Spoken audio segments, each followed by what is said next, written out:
ዛሬ ላይ ስለ ሮቦቲክ የሆድ ቆዳ ስርዓትና የሆድ ቆዳ ካንሰር ቀዶ ጥገና እንደምናወራ ነኝ።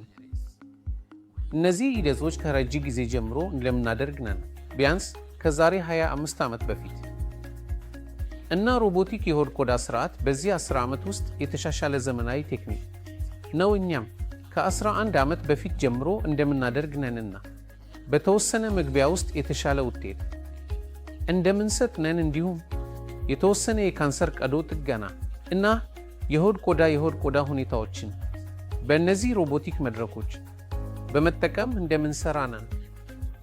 እኛ የምንጠቀመው የተለያዩ የሮቦቲክ መድረኮች አሉ፣ ከዲያቬንክ ስርዓት ጀምሮ እስከ ሂፌሮራይዝ ስርዓት ድረስ። ይህም ከቀድሞው ላፓሮስኮፒክ ቴክኒክ ወይም ከቀድሞ የተለመደ ኪሆል ቀዶ ጥገና ይሻላል።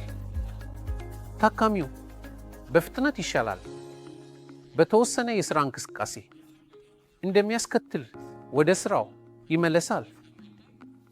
ይህ የተወሰነ የሆድ ቆዳ ካንሰር ቀዶ ጥገናዎች ከቶሎ የሚያስቸግሩ እና ትልቅ መቁረጥ የሚያስፈልጉ በአነስተኛ ኪሆል በሮቦቲክ ቴክኒክ ተከናውኗል እና ብዙውን ከሮቦቲክ የሆድ ቆዳ ቀዶ ጥገናዎች ጨምሮ የካንሰር ቀዶ ጥገናዎች ያስተካክለን ታካሚዎቻችን በጥሩ ሁኔታ እየተገኙ ነው እና በመደበኛነት እንከታተላቸዋለን እና ያደረግነውን ውጤት እንደምንለጥፍ እና ወደ ሌላ ደረጃ እንደምንለዋወጥ እና በ2025 ዓመት የቴሌሮቦቲክ ቀዶ ጥገና ማድረግ እንደምንችል ተመኘን።